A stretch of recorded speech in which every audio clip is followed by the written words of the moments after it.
And Jason is always brought to us by Garage Beer. The garage always open, light beer like it used to be and is still with Garage Beer. Find Garage Beer at your local retailer or at drinkgaragebeer.com. Once again, that website, drinkgaragebeer.com. Official beer of the Kelce brothers and dads everywhere. We welcome Jason back to the show. Good morning, Jason. Good morning, Joe. How we doing? Good, bud. Excited? I'm very excited. And you know what, Jason? I am very confident. I wouldn't say supremely confident, but very confident the Eagles will take care of business versus the Rams. And, you know, we're trying to figure out today if we're actually a little overconfident. Because I will say this, we probably are. Yeah. But I kind of don't care. Because that's how confident I am, if that makes sense. You know what I mean? Sure. Yeah, no, I think if you feel like you're overconfident, you're probably overconfident. That's how it works. Yeah, I think... Yeah, I mean, this is a really good team. I mean, we're in the divisional round of the playoffs, and this is one of the best weekends of football that there is because everybody left is good, and anybody has a chance to win. But I do agree. I think Philadelphia is the more talented team. Yeah. I think that they should win this game. It's at the Link, and the Rams had a fantastic game against the Vikings, but for sure, I definitely think that the Eagles will win this game. You know what I'd frame, based on what you just said, because I agree with you. All 8 teams are good. Not all 8 teams are great. Yeah. And there's 5 great teams left. It's the 1 and 2 seeds in both conferences plus Baltimore. They're the 5 teams that are left that are great. Then there's the other 3 teams. Yeah. And the Rams are one of the other 3 teams. But they are a lot better than they have. So how much better are they than 2 months ago when the Eagles and Rams played? They're a lot better. I mean, they dealt with a lot of injuries early on in the season. Obviously, they had some things going on with Puka and across at their skill positions, but their offensive line was really banged up. And as they've gotten healthier, they've also been young on the defensive side of the ball. They're playing really, really good right now, especially up front. So they're an improved team for sure. And I think they're clicking on all cylinders right now, especially after that Vikings game. You know, they had the last week where they kind of rested some starters. I thought that they looked just head and shoulders fresher than the Vikings. I mean, they played fast. And it was a really, really good performance for them. How worried should Rams fans be that the emotion runs out? You know, they got a lot going on. Yeah, of course. Yeah. It does feel like they got a lot of adrenaline, and you could see it in the wild card round. At some point, I'm going to assume that's hard to maintain, and I hope it runs out soon. I hope it runs out, at some point during the next few quarters that they're playing against us. What are the odds of that? I mean, how hard is it to maintain the playoff emotion? Well, I mean, for one day a week, it's not that hard. I think, if you're trying to maintain it throughout the course of the week and, over a course of a couple weeks, it's very difficult. I think that, what they have going on over there can be a very galvanizing force. And I think we saw that a little bit against the Vikings. I also think it was, quite frankly, just they had rest from a week before. And, the Vikings played a very physical game against the Lions the week before. And I thought that the Rams just looked so much faster and so much just like fresh legs, especially up front on the defensive line, where that makes a huge difference. Their D-line was getting all over the place. I mean, everybody was getting sacks. There were like 8 There's like guys 6 sacks in the first half. At least half a sack. So it was a very dominant performance by that D-line. I think a lot of that can be attributed just quite frankly to the rest, but also to the galvanizing force that's happening in LA as well. So how different is it playing Jalen Hurts compared to playing Sam Darnold for that defense? The way that they played Sam Darnold, when we saw 2 weeks in a row, Sam Darnold got housed. Yeah. If defenses try to man it up and do that same thing to Jalen, I feel like Jalen will tear their guts out as they run with their backs to him. He'll be running for first downs. How much validity do you think goes into that? I think most teams struggle to play man against us for multiple reasons. I think part of it is what you just said, where the back is turned, and if Jalen decides to run, if he breaks through that initial defensive line structure, he has a lot of space. I also think that we have really good receivers and a lot of other things that make it difficult to play man. So, the problem that the Rams are going to have is, I think if they're going to want to stop the run game, they're going to have to contribute another safety to the box. And if they do that, they're going to leave guys out on the outside exposed in one-on-one situations. So I just think I think they're going to be in a lot of trouble in multiple ways. And they're a very good team. I just think our offensive line is much better than the Vikings is. I think that Sam, we saw the last couple weeks, something that, was probably a weakness all year was that, he can hold on to the ball and people, if you get pressure on him, can get, make some plays. And unfortunately, that was the way their season ended for the Vikings. But I just don't think we're at all the same team. I feel very confident that our offensive line is going to protect much better. And I feel very confident with all the weapons we have. Do you think Russ impacted Jalen last game, Jason? I think a little bit. I'd also think, I think that's a difficult defense that we've kind of struggled with that structure before. The Green Bay defense? Yeah, they play a very similar defense this year to what San Francisco has done in the past. And those are, for whatever reason, it feels like the points and kind of how we've operated has been limited against those style of defenses. I think that the Russ definitely plays a factor, but I don't think we ran blocked particularly well either. I know the run game was better, but I thought there was more to be had across the board offensively, to be honest with you. So I don't think it's fair to just put it on Jalen. I think that there was a number of things everyone could have done better. I think from a game plan standpoint, I'm sure the coaches feel that they could have done better. So I think that there's a lot of things that could have gone better offensively. So defensively, about as good as you can do. That was phenomenal. That was unbelievable. The coverage and everything else. I mean, we're worried about how losing your green dot affects the coverage about how, in the middle of the field where it does feel like they're going to try to take advantage. Yeah, with Nakobe out. And Nakobe not only was, he was having an outstanding game. He was balling out before the injury happened, so that was, that's really, really unfortunate. I do think, there have been guys in and out at that linebacker position all year, and it feels like guys have gone in, and it hasn't been a detriment. Even if they're not to the same caliber, it feels like the defense is still held true. So I feel pretty confident, but I understand that's a good point. Yeah. When did Nolan Smith start dominating people? Because it seems like we as fans kind of missed that. If there was a turning point in this season, like a month or two ago, there was. Oh my gosh, I don't know. I'm trying to remember who they were playing. Just clobbers everybody. He does. There is Nolan's a little bit undersized, right? And that was the big knock on him. And I think it's hard when you have an undersized end to set the edge. That's what I think is the real weakness with an undersized. Like if we see an undersized edge, I'm telling Stout, hey, let's motion a double tight end over here and run outside zone to him, because if he can't set the edge, they cannot stop this play, right? Yeah. If you can do that as an undersized guy, you're also a mismatch a little bit in passing situations, because those tackles aren't built to block guys with that type of quickness. Yep. And that's where you have the Von Millers and all these guys that are smaller, but they play bigger and they present a number of mismatches for these bigger, lumbering tackles. Yep. I think when you see Nolan, especially the past 2 months, he has been so physical at the point of attack, to the point where he just throws his body in there. And I remember him taking a counter on, and he collapses the edge, because that double team is trying to create space between the edge and a hole right there where the kick out. He collapses that space and then cuts the tackle, which messes up the tight end trying to pull around that. Condenses the whole thing, accordions it. And I think there's ways to play big as a smaller guy, and he's figured it out.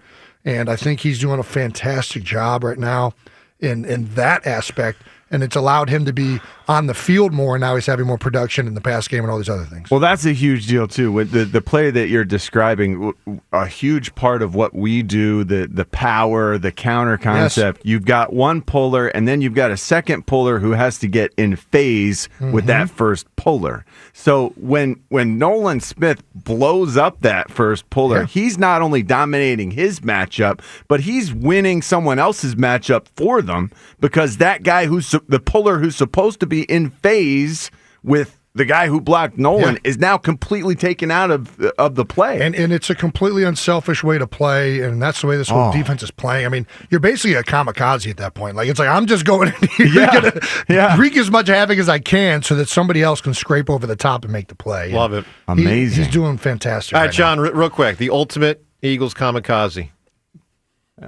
Brandon Short, right? Jason Short. Jason Short. 1,000%. Brandon Short was a player also, though, from Yeah, was he a giant, maybe? Yeah, Brandon Short was a giant. Yeah. Jason, this is about 10 years before you. There was this guy named Jason Short. Yeah. The old punt return when you could have, a wall, John? Jason. The wedge. The wedge, right? yeah. The wedge. He would be the guy gosh. that would bust the wedge. He would just go Full down there. Throttle was his nickname. How crazy. Full Throttle. I think about that because I actually was going to do like a fullback bit and a kickoff return like wedge unit bit for the late show because I wanted to pay I wanted to pay an ode to like all of these guys that had like the crappiest jobs ever in the NFL. We were as a fullback. You were doing your fullback thing. You were running on the the ball wedge. 45 times lead ISO Yes. per game. Yes. But you're also the wedge. Every kickoff return, you're setting the And wedge. I played with Owen Schmidt. I had a fullback for 2 years in Philly, and I just remember him a couple years ago saying, like, how crazy is it? We used to run back, link arms like a human wall. Yes. And then somebody behind you would say, I think- go! Exactly. And then he would just run down the field. And you would and run then as there was- fast and hard as you could, and you would just kill anything that came in front of you. Yeah. But you would link. I think it must have been illegal to link arms, but every team did it. Yeah, right. We were linked up. And then It on was the like opposing Red side- Rover. Yeah, out there. exactly. And it was like a schoolyard game just with like giant men who are way too big and powerful to be doing this. And then on the other side, there was just like a human missile whose job it was to take out as many of these guys as possible. I mean, Yeah. And then the That's NFL's like, full all right, throttle. no more of that. Yeah, But- probably not the best plan. Good thing. Human bowling is probably not the way to go. it was good wild. thing It we learned was that was so. unsafe. It was my favorite part of the special teams meeting. The next, there was always the day after the game, and everybody in the special teams meeting was just so geared up to see what kind of mayhem happened on this play in the game. Well, I'll just say this quickly and then right to the calls. The best, John, you'll remember this, first Cleveland in 04, when Jason, and it's a shame, he gets a concussion on one of those plays. He's down for like 5 to 7 minutes. Everybody's concerned about him. He gets up after the commercial break and just starts screaming at the Cleveland bench. It's like Rod Tidwell. It's like it's the real life Rod Tidwell right there. Unbelievable. All right, let's get a lot of calls. Jason with us for an hour. Of course, big playoff game coming up on Sunday. In 10 minutes, 10 minutes, 8 o'clock, we give you a name, and with that name, you can win tickets to the Eagles-Rams game, and of course, you can win those tickets tomorrow. You got to listen. In 10 minutes, 8 o'clock for a name, and we look forward to giving away the tickets. And courtesy of NovaCare Rehabilitation, the power of physical therapy. All right, I also want to get to some A.J. Brown audio this segment and more. We'll get Jason's thoughts on playing in the snow, which, of course, he most famously did as a pro athlete, of course, maybe college and high school, but as a pro athlete versus Detroit in 2013. So we'll get to that shortly. Tom in Dover. Tom, good morning, buddy. Good morning, everybody. Hi, Tom. Hey, listen, Joe, I just came in from walking, I was telling you, and I must have was on delay or something, because I heard about you calling people from the tub last night, and I thought you called me from the dorm. No. I called you from the car. That's a slap in the face, man. Tom, I was That is a dirty, slap in the Tom. face. He was naked talking to you. I was fully clothed. Listen, I doubt that. I got to apologize, because while I was waiting for my turn, I checked Jimmy, and he called me at 5:36, so he couldn't have gotten in the tub that early. No, it was an afternoon tub yesterday, and I talked to you more 7 o'clock or so. I guess he felt, An afternoon tubby. It was, I actually. guess he felt bad. I guess he felt bad, so he checked his burner phone yesterday, and he probably seen I've been texting him since Thanksgiving. That's the only thing. Look, you texted me about a week or so ago, and I It got feels like back a lot of people were hurt by your tactics. Yeah, it's I know. true. I Your Yeah. know. burner phone tactics. You Hurt people's burned some feelings. people. Well, the other time in my professional existence, I did something that was tactically probably inappropriate. So years ago, when I had no Twitter followers, like 100, 1,000. Oh, I remember when you did this. Yeah. Total jerk move. Jason, tell me if this is inappropriate. It is. What's the term? Followed. Followed. Yeah. On Twitter, I followed thousands of Philadelphia Sports Radio listeners because I could tell they followed prominent sports radio hosts. Okay. So I follow Get thousands ready. of people. Yes. They all follow me back. Yep. And then I dropped all of them. Oh wow. I mean, it's a great strategy. Right? Yeah, no, I mean, it's just. It's so dishonest. So rude. It's so rude. The excitement that people got, they're like, wow, Joe's following me. There's just the no entirety of social accountability media- whatsoever. Isn't the entirety But I of mean- social media dishonest? Like, Right, what- good point, Jason. Yeah, Right. but Fuck we're in to the system. But isn't Yeah. this the heart of Machiavelli? The ends justify the means. I guess. Didn't they, though? Yeah. All right. So, Tom, I feel justified. Yeah, dude, you're really treating your audience well. That's smart. All right, Tom, I feel good about it. Hey, Jason. What's up, Tom? I've never got a chance to talk to you as much as I call and I listen to you, but I just want to ask you this one question. Yeah.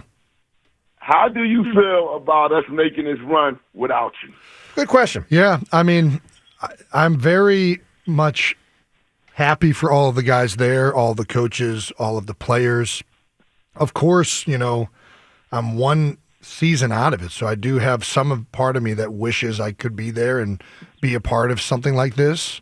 But it was my time. I still feel like I made the right decision, and this is the way it goes. And it's been fortunate that it's happened this quickly for the Eagles. I think that I know so many of those guys so well. I'm really, really happy for them. And, maybe, listen, I know I'm not out there playing the game, but to a certain extent, I think that I still have had an impact on Stout in his career and some of these guys in their careers, and Cam Jurgens and Jalen Hurts. Like, I was a part of them learning and adjusting and welcoming them to the league, just like I had Todd Harrimans and Evan Mathis and Jason Peters and players do that for me. So in some ways, I feel like I'm still a part of the team, if I'm being quite frank, even though my impact is far, far, far, far, far, far, far less. That's great, Jason. That's But cool you yeah, feel that. That would be how I feel. Obviously would love to be out there with those guys and go into battle, but I think it's more just immense pride that they're getting it done, that the offensive line has played as well as they have. And yeah. And you sort of set that tradition. I mean, you've played a huge part in creating the offensive line tradition here in Philadelphia. Of course, no question. All right, Tom, give me an answer real quick, Tom. I think that far preset me. I think that Andy Reid and a lot of people, and anyways, yeah. Huge part for you, though. Tom, who deserves a crown?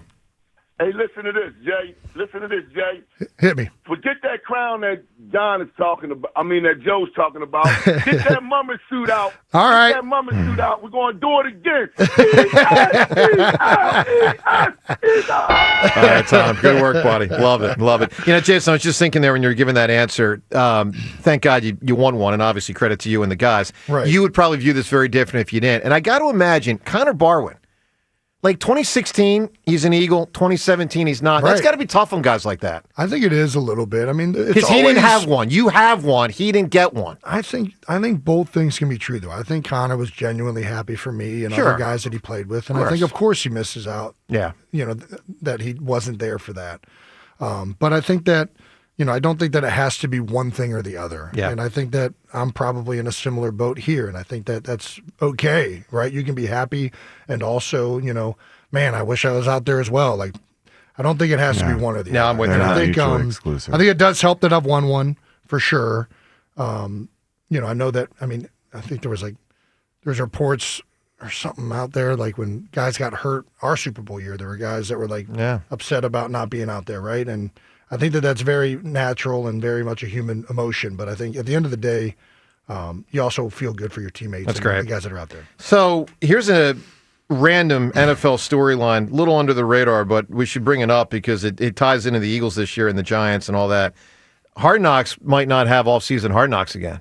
This could be one and done. Yeah. So the Saquon thing, there's an NFL Films vice president that was on record on TV yesterday saying no teams are stepping up right now. Yeah. And the Saquon, Joe Shane phone call and John Mara, You got to think that probably has that's a wrap, folks. It's probably made some GMs nervous about. Owners, too, I would think. Totally. Yeah, I think. Can you imagine? Yeah. If Totally. that, I mean, this what they consider superfluous production team who comes in from the outside gets you fired. Like that. That's very. That's wild, man. Although feel Joe like Shane- that's I what think they've happened. said Didn't they're- get fired. I think they've Did said not, they're right? sticking Did with not. him. No, Right? they kept him. They kept Yeah. Joe Shane. Yeah, I think But that- that's the fear, Yeah, of like course. he Yeah. came really close. Well, and, yeah, if that's and not me, just that, but also just an overall embarrassment. And, That's the thing. Yeah, They I look mean, I like think- fools. Yes. And then, Yeah. you know, is there some type of competitive advantage that No they're question. always worried about when any of this stuff is happening? I mean, I thought it was absolutely awesome. And it was an interesting look into the front office, which had not really been covered before. But obviously, Yeah. the Saquon thing was a big negative for the Giants, so I could see why other teams would be hesitant. Totally. Yeah. And also, I'll just say the methodology of Joe Shane on that, maybe it was one phone call, maybe it was two with Saquon. I thought it was, I don't know if inappropriate is the right term. I'll just say uncool, and other athletes could see it and say, because John, he was giving him, you're right. He was You're giving him the line like, "Can I have your word? Can I have your word?" And by the way, he's like, "If you really want to be a Giant for life, then come back." You're right. Like, it's like, dude, It don't felt don't throw unlikable. that at me. Right. Yeah, I don't that's know not if it was cool. his negotiating tactic or whatever was. it was. It was. The way Yeah. he was It's a coming tactic. across Yeah. was incredible. It felt inappropriate. It felt, I don't know if that's even the right word, like no one could respect him as much after seeing that. That's and what it I was think. a behind closed doors situation. Totally. That, man, it Yeah. makes it Yeah. tough for any front office member to want to do this ever again. There's this weird thing. Well, not weird, but like, you know, football is obviously just this intense game of teamwork and togetherness and everyone on the same page, and it's the ultimate team game that there is. And what Hard Knocks first exposed, I mean, I still remember when it was the Cincinnati Bengals, and they have Jim Lippincott walks into the dorm room and cuts the guy right there. And it was like the first eye-opening experience for me as like a football player. Like, oh my gosh, like these guys like do not matter to some of these people upstairs. And I think this like front office version of that is like another level of that, where it's like you have conversations like this where it's like, man, this is clearly like just a negotiating tactic. And that's the reality of it. That's what happens when you're trying to build a roster. If you're a good GM, you're going to utilize tactics. You're going to try and find ways to maximize value. Yeah. And Right. it's an unfortunate side to be public sometimes, Yeah. I think. But Sometimes anyways. it's unseemly, Yeah. and that's what this was. But fascinating But to now the it's fans forever. to watch. Like, fascinating. I mean, It's could burned not into have everyone's asked brain. for better content. really couldn't. Yeah. All right, 215-592-9494. So tomorrow at this time, we give away tickets to the Eagles-Rams game. But here's the key. We're going to give you a name right now, and you got to tuck that name away and know it tomorrow at 8 o'clock, because this name tomorrow at 8 o'clock can help you win the tickets to the Eagles and the Rams. Let's crank it up and give people a name. Reminder, 4 names you got to know. The one said Tuesday, Wednesday, Thursday, and Friday. So 2 more names to go. Let's do one of them right now. And the name is... All right, the name is going to be a player that Jason Kelce played with the Eagles who he feels was underrated. Jason, who was I'm naming it? Who? Yeah, you name a Yeah, player. he's been outsourcing these, Jason. Oh, yeah. Yeah. Give me a player that maybe we knew was good, but you think was even better than maybe he got credit either locally or nationally. Who's underrated? Can I think about this You a little can bit? think I feel- about this. Yeah, it feels weird. To Is this getting harder and harder, Seltzer? Right? Yeah, you're really putting a lot of, You're putting virtually no guardrails effort there. into it. You're making Jason. Yeah, put and yeah, all it's of supposed the to be effort you, into it. and you're just, I'm going to go with surprising our guests. with DeMarco it. Murray. He was underrated. No. I think there's been. How about that guy? yeah. Who was that guy from Dallas who stunk as a receiver? Miles Austin. Oh, Yeah, oh, that Yeah. guy. That guy. There's been a lot of players that have been underrated. I think for me, a guy that comes to mind right away is Isaac Seumalo. That's the name. I love that answer. That's I a good think that name. He was such a great player for us, and he did a lot of things that people don't even realize Okay, that's it. behind the scenes. So, That's an awesome answer. That's a good answer. All right, so know the name Isaac Seumalo and be ready to say that tomorrow at this time, 24 hours from now, when we give away the tickets. Know the name Isaac Seumalo. We don't have any feel for. I don't have any feel for Isaac Seumalo as a guy at all. He didn't have a personality he that we also knew was about. a very reserved That must media be presence. a big part of it. Like Yeah. I don't have. Yeah. I have no idea what he's like as a guy. And I don't know if it's because I'm so drastically different and outgoing and gregarious with the media, but I think that I just really appreciate the guys that were no nonsense, came to the building, were almost like this maniacally consistent individual, because that was what I was not. And I'm dead A lot of serious. nonsense, and they weren't. Yeah, like, you know, Dude, I so get that. Like, what makes I forget his name in No Country for Old Men, but the thing that like makes him scary is Javier that, like, Bardem? he's Anton never Chigurh? like, he is just like this maniacally the same. He's never running. He is always just here, and you can't stop it. And he's got a nail gun. Yeah. That's right. Heads or tails, friendo. Yeah, so I think, I think Isaac and a number of guys I played with fit into that category of like, man, they were just so like no frills. They came to work. They did their job. They had pride in the work that they left. Sure. And it was, I just really think his temperament was great for the unit. His mind, he was one of the smartest players probably the smartest player I've ever been around. Good deal. All right, so know the name Isaac Sayamalo, and with that name, you can win you tickets tomorrow. Courtesy of NovaCare Rehabilitation, the power of physical therapy. All right, it's 94 WIP HD1 Philadelphia as we broadcast today from the Tasty Cake Studio, getting ready for the big playoff game in 3 days, and of course 3 more to win it all. Let's talk to Dave right now. Dave, good morning. Hey, good morning, fellas. Mr. Kelce. What up, Dave? Leah. How you guys doing? Awesome. Mr. Kelce, your documentary on Netflix, man, was really eye-opening and heartfelt. Thank you for sharing your family with us and all those inner workings of what you go through. Man, you are that dude. I appreciate it, Dave. I really do. That was a fun thing to put together. I'm glad you liked it. Yeah. And so I just want to address all the Brady cats in this area, man, because I need to be hyped for this game coming up, man. You know what I'm saying? So my stepdad, great man that he was and big Eagles fan, he taught me never to come in a situation from like a diminished mind state or a fearful mind state. So I don't care if I got to fight the biggest kid on the block. When I come into it, I'm coming with the idea that I'm going to beat his ass. There you go. I'm not coming into it with the idea that he's going to maul me. So I'm really sick and tired of hearing about what's in the other guy's toolbox. I'm really sick and tired of everybody being afraid of this guy. I don't think many are, Dave. I don't think many are in this case. Man, He's trying to ramp him up. Just let him go. Stop interrupting Dave. He's on a roll. Go As ahead. much as I get on the radio and hear, oh, I'm afraid of starting from game one. Oh, I'm afraid of Green Bay. They do this well. And no. Here's my favorite. If the Eagles keep playing this certain way, the better teams are going to beat us. Oh, yeah? Who? Lamar Jackson, who? Burrow, who? Who beat us? Who's going to beat us? We're the bullies.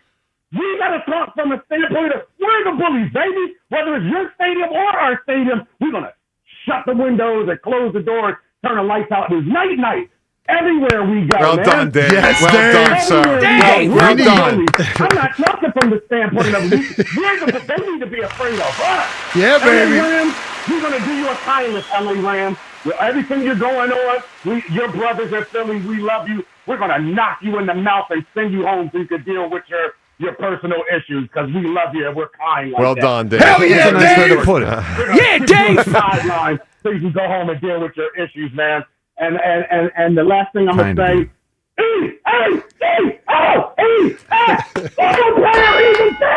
All right, Dave. We need- well we need- done. Call! We need Dave in the locker room before the game. That That's was like good. a freaking heck of a pregame speech. That was I've good. never heard of a fan manufacturing all of this slights and arrows. I Right. know teams do it all the time, but then love you're it. like, well, nobody's really done that. And we're like, shut up, let them Yeah, know. let 'em- That was great. Well done, Dave. Great phone call. All right, Jason, we could have snow. Sounds like we probably will. Love This stuff always, often, I say often Yeah. changes. You can have more, you can have less, you can have none. Mm-hmm. Right now, they're saying about an hour before kickoff.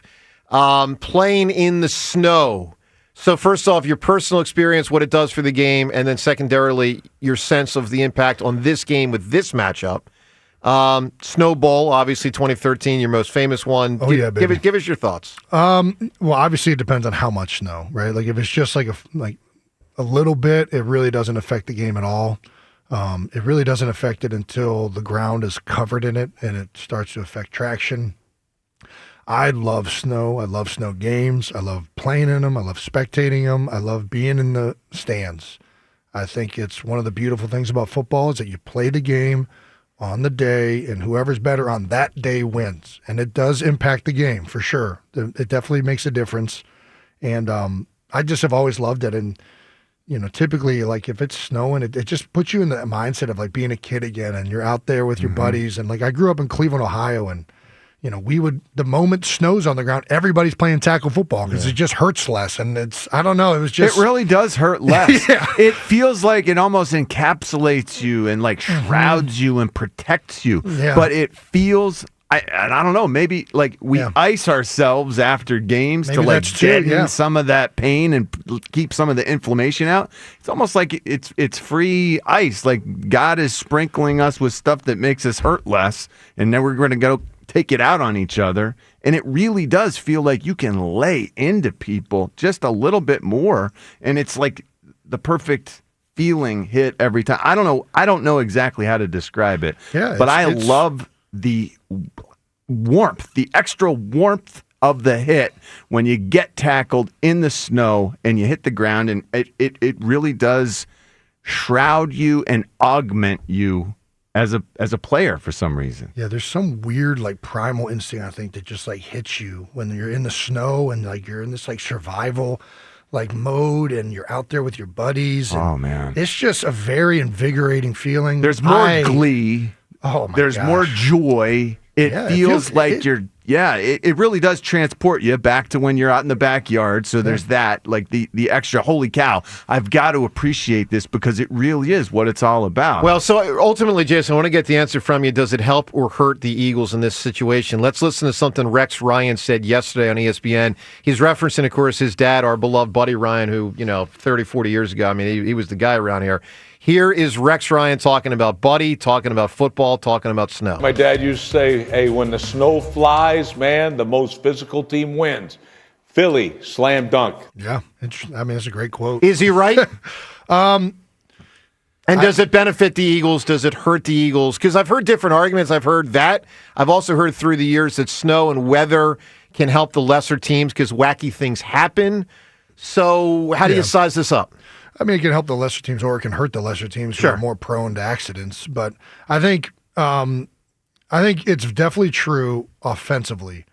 The team that is more physical in the game plan, that is better at like running the ball and doing things like that, is going to be to the advantage. Like, I think speed is going to be more neutralized and brute strength is going to be more magnified.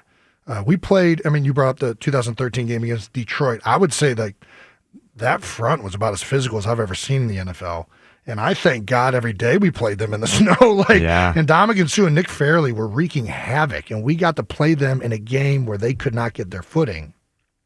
So I think snow is to the advantage of the offensive line. Does that hurt the Eagles' defense in a game like this where they walk in with the superior defense? It could potentially. Like far superior. They're not going to run the ball like that. But if we're talking about like pass rush, like if you go back to the Super Bowl that we lost, like a bad field that you can't get traction on hurts a pass rush. Mm-hmm.